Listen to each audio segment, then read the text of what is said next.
Understanding these content layouts and spacing will allow you to build anything from scratch.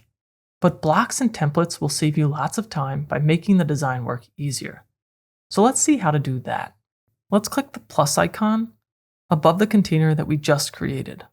And instead of the plus here, this time let's click on the starter templates icon. Here, we don't want to import a full page just yet, but instead we want to import part of one called a block.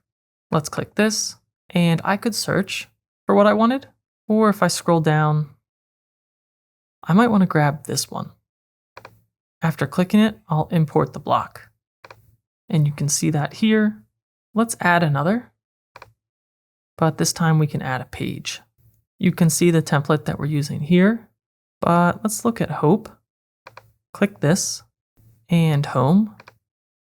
We can look at what we have here and then import this template, and I can close this. And obviously it doesn't make sense to import a whole page here. So as I go through and review, I can delete the containers that I don't need. So maybe I only need this client testimonial from that full page template, and I can make sure to remove everything else. So this is what we just imported as a block. And this we imported as a page, though we didn't keep much of the page at all.